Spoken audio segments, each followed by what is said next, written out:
شهر الرحمة والغفران بوركت يا رمضان. Welcome back. واپس آ چکے ہیں بریک سے. افطار کی رونقیں. اور اب سب سے آخر ہمارا جو سیگمنٹ ہوتا ہے اور سب سے امپورٹنٹ سیگمنٹ دینی آگہی کا.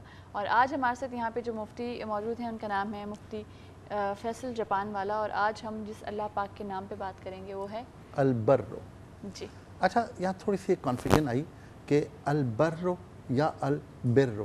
آئیے مفتی صاحب سے بات کرتے ہیں. مفتی فیصل جاپان والا السلام علیکم. وعلیکم السلام. کیسے مزاج ہیں آپ؟ جی الحمدللہ بالکل ٹھیک. البرو جی البر کیا مطلب ہے؟ جی البرو جو ہے یہ خدا کا ایک صفاتی نام ہے اور اس کے معنی ہیں کہ مخلوق پر احسان کرنے والا. مسلسل احسان کرنے والا. اور ہم اس کو جانتے ہیں کہ احسان جو ہے وہ بغیر کسی عوض اور وجہ کے ہوتا ہے. وہ کسی بدلے میں نہیں ہوتا کہ آپ اس کی عبادت کر رہے ہیں تو وہ آپ پہ احسان کر رہے ہیں. نہیں، ایسی بات نہیں ہے. جو عبادت نہیں بھی کر رہے اس پر بھی اس کی بیش بہا نعمتیں ہیں، بیش بہا احسانات ہیں، بیش بہا کرم ہے. اچھا. اور البرو البرو جو ہے یہ عربی کا ایک اور لفظ ہے. اس کے معنی ہیں نیکی کے. ٹھیک. اور قرآن کریم میں یہ البرو کا لفظ کئی جگہ استعمال ہوا ہے. وتعاونوا علی البر والتقوی، تعاون کرو نیکی اور تقوی کے کاموں میں. بالکل ٹھیک. تو مطلب ہم پہلا جو لوگوں تک میسج دے رہے ہیں وہ یہ کہ اس کا صحیح پروناؤنسیشن جو ہے وہ ہے البرو. جی. اور البرو اگر آپ کہتے ہیں تو یہ نیکی کے معنوں میں آئے گا. اور اگر البرو کہتے ہیں تو وہ احسان کرنے والا، مسلسل احسان کرنے والا. اور احسان کرنے والے کی تعریف یہ ہے کہ وہ بغیر کسی عوض کے احسان کرتا چلا جائے. اور احسان اور حل جزاء الاحسان الا الاحسان، تو اس کے علاوہ کچھ بھی نہیں. قرآن کریم کے الفاظ اور ہیں. یہ اللہ کی ہی صفت ہے کہ وہ احسان کرے بغیر کسی جزا کے اور بغیر کسی بدلے کے. کیونکہ انسان کبھی بھی اللہ پاک کو بدلہ نہیں دے سکتے یا آپ کا شکر اتنا ادا نہیں کر سکتے اور ساری زندگی نہیں ادا کر سکتے یقیناً جتنی آپ کو نعمتوں اور سب سے بڑی بات جو مفتی صاحب نے فرمائی وہ یہ ہے کہ وہ اللہ رب العزت انسان پر احسان کرتا ہے، مسلمان پہ نہیں. صرف مسلمان پہ نہیں بلکہ انسان پر احسان کرتا ہے اور اس میں تخصیص نہیں ہے.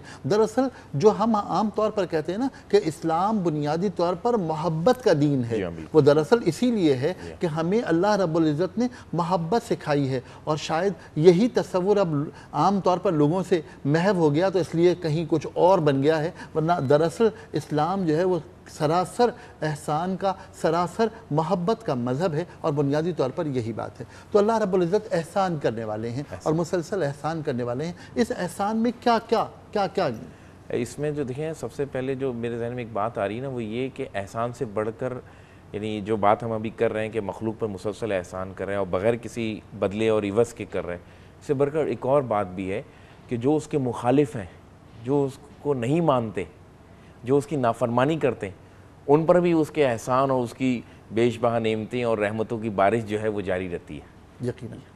مجھے یہاں پر ایک چھوٹا سا شاید علیحدہ ہٹ کے ایک سوال کرنا ہے. آپ نے بڑی پیاری بات کی. کیا ایسا ہے کہ کیونکہ اہل ایمان کے لیے آخرت میں صلہ موجود ہے اور جن لوگوں نے کلمہ نہیں پڑھا ان کے لیے آخرت میں کچھ نہیں ہے، لہذا ان لوگوں پر انعامات کی بارش یہاں کی نیکیوں کے بدلے ہو رہی ہے؟ جی ہاں.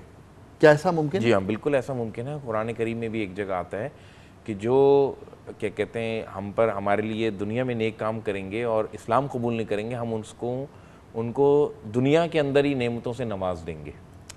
اور یہ رحمان، صفت رحمان جو ہے اور رحیم جو ہے، اس پر جب گفتگو ہوتی ہے تو یہ کہا جاتا ہے کہ رحمان کا مطلب ہے کہ جس کی رحمت دنیا اور آخرت دونوں میں خاص ہے، اور رحیم جو ہے وہ صرف مسلمانوں کے لیے خاص ہے اور آخرت میں خاص ہے. یہاں پہ رحمان کی رحمت کا مظہر کافروں پر بھی ہے، مسلمانوں پر بھی ہے، غیر مسلموں پر بھی ہے. اور جو رحیم ہے وہ ایکچولی ابدی دنیا کے لیے آخرت میں ظاہر ہوگی اور صرف وہ اہل ایمان کے لیے ہوگی. یہاں پر مطلب وہ مجھے واقعہ یاد ہے، سنا ہوا، پڑھا ہوا، کہ وہ ایک عالم دین کو بلوایا جائے گا اور یہ اللہ تعالیٰ پوچھیں گے ساری زندگی کیا کیا؟ تو اگر ساری زندگی بچی تیری ہی خدمت کی اور مدرسے بنائے اور یہ کیا اور وہ کیا، قرآن کی خدمت کی. اللہ تعالیٰ فرمائیں گے کہ تمہاری نیت یہ تھی کہ لوگ تمہیں بڑا آدمی سمجھیں، اب تمہارے لیے میرے پاس کچھ نہیں ہے، اور اسے جہنم میں بھیج دیا جائے گا. جو اس بات کو اگر دلیل اختیار کی جائے تو کیا اس دنیا میں وہ لوگ جو اہل ایمان نہیں ہیں اور وہ نیک کام کر رہے ہیں، کیا اس کے لیے یہ دلیل استعمال کی جا سکتی؟ دیکھیں یہ جو واقعہ آپ نے بیان کیا نا، یہ بخاری کا واقعہ ہے اور یہ جس کانٹیکس میں بات ہو رہی ہے وہ کانٹیکس یہ ہے کہ انٹینشن، انسان کی نیت کیا ہے کام کرتے وقت. تو اللہ کے رسول صلی اللہ علیہ وسلم نے فرمایا کہ 3 لوگوں کو قیامت کے دن لایا جائے گا، ایک سخی ہوگا، ایک عالم ہوگا اور ایک جو ہے وہ شہید ہوگا. اور تینوں کی نیت یہ ہوگی کہ ان کو عالم کہا جا سکے، شہید کو شہید اس لیے شہید ہوا کہ شہید کہیں لوگ، اور سخی کو اس لیے اس نے مال خرچ کیا کہ لوگ اس کو سخی کہیں دنیا کے اندر نا. کہا جائے گا تم نے اس مقصد کے لیے یہ کام کیا تھا اور یہ کام ہو چکا اور تمہیں کہا جا چکا، عالم کو عالم کہا جا چکا، شہید کو شہید کہا جا چکا اور سخی کو سخی کہا، تو لہٰذا تم نے اللہ کے لیے نہیں کیا تھا. لہٰذا اس نیت کی وجہ سے، اس خراب نیت کی وجہ سے جو ہے ان کو جہنم میں ڈال دیا جائے گا. میں اس سے 2 چیزیں اخذ کر سکا. پہلی بات جو یہ اخذ کر سکا وہ یہ کہ انما الاعمال بالنیات، جو کچھ بھی عمل ہے وہ نیت کی بنیاد پر ہے. اور دوسری بات بڑی امپورٹنٹ میں لوگوں تک پہنچانا چاہتا ہوں وہ یہ کہ اگر کسی اہل ایمان کی نیت یہ نہیں ہے کہ وہ اللہ رب العزت کو راضی کرے تو وہ اس کا عمل اکارا چلا جائے گا. بالکل. کیا وہ لوگ جو اہل ایمان نہیں ہیں اور بہت ساری نیکیوں کے کام کرتے ہیں اور لوگوں نے یہ سوال اٹھا رکھا ہے کہ کیونکہ بھائی یہ تو بہت نیکی کے کام کرتے ہیں، آپ لوگ کہتے ہو کہ اللہ کے پاس ان کا کوئی بدلہ نہیں ہے، تو کیسے نہیں ہے؟ وہ لوگ اسلام پر اعتراض کرتے ہیں، تو کیا یہ اسلام پر اس اعتراض کا جواب نہیں ہے؟ دیکھیں اس میں نا میرے حساب سے تھوڑی سی ڈیٹیل ہے.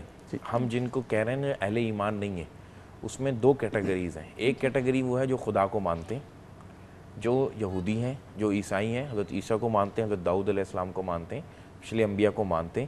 ان کے ابھی آخرت کا تصور ہے کہ نا ہم امریکنز کو دیکھتے ہیں، ان کے ڈالر پہ بھی لکھا ہوا ہے کہ ان گاڈ وی ٹرسٹ. تو ان لوگوں کا تو آپ کیا کہیں گے کہ یہ اہل ایمان ہیں، خدا کو مان رہے ہیں، رسول کو مان رہے ہیں، یعنی البتہ وہ مسلمان خدا کو مان رہے ہیں، رسول کو نہیں مان رہے. ہمارے رسول کو نہیں مان رہے. اور بھی جتنے جو مذاہب ہیں جو اور باقی کی 3 کتابیں ہیں اس میں بھی یہ ہوگا کہ جی میں نے کل ایک کتاب میں پڑھا کہ جب قیامت کا دن آئے گا تو جب شفاعت کا اور اس طرح کا بخشش کا سلسلہ شروع ہوگا تو سارے انبیاء سے جن پہ اللہ پاک نے مذہب اتارا، کتابیں اتاری اور ان کے جو امتی تھے انہیں بلایا جائے گا اور کہا جائے گا کہ تم بتاؤ اس میں سے کتنے لوگوں نے تمہیں فالو کیا، چاہے وہ توریت ہو، چاہے وہ زبور ہو، چاہے وہ انجیل ہو. تو وہ بھی جن لوگوں نے فالو کیا ہوگا اپنے اپنے پیغمبروں کو، میرے خیال سے ان کے لیے بھی ایک الگ جگہ ہوگی. بالکل. قرآن کریم کی سورہ بقرہ کی آیت نمبر 61 ہے، اس میں اللہ تعالیٰ یہ فرما رہے ہیں ان الذین آمنوا، جو لوگ ایمان لائے، والذین ہادوا، جو یہودی ہوئے، والنصارى، جو نصرانی ہوئے، والصابین، جو صابی ہوئے یعنی اہل مکہ، من آمن باللہ، جو اللہ پر ایمان لایا، سب سے پہلی بات، والیوم الآخر، یوم آخرت پر ایمان لایا، تیسری بات وعمل صالحا، اور اس نے نیک کام کیے. اللہ ان کے بارے میں فرما رہا ہے فلہم اجرہم عند ربہم، ان کے لیے ان کے رب کے ہاں اجر ہے، ولا خوف علیہم ولا ہم یحزنون، تو نہ ان کو کوئی خوف ہوگا نہ کوئی غم ہوگا. تو ہم یہ کیسے سمجھ لیتے ہیں کہ جو لوگ مسلمانوں کے علاوہ ہیں نیک کام کریں ان کے اللہ کے یہاں کوئی صلہ نہیں ہوگا؟ اس کا مطلب یہ کہ آپ جو بات فرما رہے ہیں وہ یہ کہ لوگ جو یہ اعتراض کرتے ہیں کہ آپ لوگ کیوں کہتے ہو کہ ان کا صلہ اللہ کے پاس نہیں ہوگا، تو آپ فرما رہے ہیں کہ ان کا صلہ بھی اللہ رب العزت کے پاس ہے. وہ اللہ کی حکمت ہے کہ وہ کیسے دیتا ہے. اللہ کے بندے ہیں، اللہ کو مان رہے ہیں وہ، اور ہم تو بعض جگہوں پہ دیکھتے ہیں کہ وہ ہم سے زیادہ مان رہے ہوتے ہیں اللہ پہ.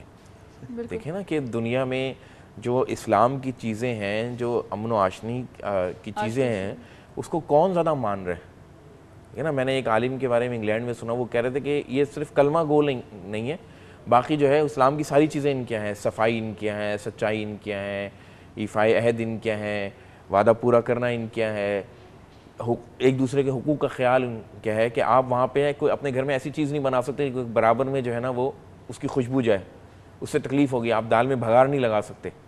تو یہ جو رائٹس ہیں یہ کس نے دیے ہوئے نا، یہ کہیں سے تو کوئی تو سورس ہے نا جو ان کے پاس آ رہی ہے. اصل میں ہم یہاں پہ جو ایک بہت بڑی کنفیوژن ہے نا وہ یہ ہے کہ اللہ کے رسول کے زمانے میں جو کفار تھے نا، جنہوں کے پاس اسلام کی دعوت پہنچی اور انہوں نے سمجھ لیا اور پھر انکار کیا، وہ اصل میں در حقیقت کافر ہیں. ان بیچاروں کے پاس کیا اسلام کی دعوت پہنچی ہے؟ یعنی ایک شخص چین میں پیدا ہوا ہے، 100 ارب کی آبادی ہے، وہ میری آپ کی طرح زندگی گزارتا ہے، جیسے ہم اسلام کے باہر کچھ اور نہیں جھانکتے، کچھ اور نہیں پڑھتے. اس نے بدھازم کے بارے میں سب کچھ پڑھا، اس کے ہاں جو آبا و اجداد کے جو چیزیں ہوتی رہیں اس نے وہی سارے کام کیے اور دنیا میں اچھے کام کیے، اس نے کسی کو دکھ نہیں دیا اور رفاع کے کام کیے، رفاع عامہ کے کام کیے. ہم کیسے یہ تصور کر سکتے ہیں یہ کافر ہیں؟ کفر اسلام کی دعوت تو پہنچی نہیں، ان کے پاس تو انکار کا موقع ہے نہیں. بالکل صحیح بات کہہ رہے ہیں آپ. ایک چھوٹی سی بریک کی طرف ہم جائیں گے. لاہور اور اس کے مضافات میں لاہور مغرب کی اذان کا وقت ہو رہا ہے, وہاں کے لوگ روزہ افطار کریں گے اور اس کے بعد ہم واپس آئیں گے اور اپنے سیگمنٹ کو یہیں سے کنٹینیو کریں گے. Stay with us.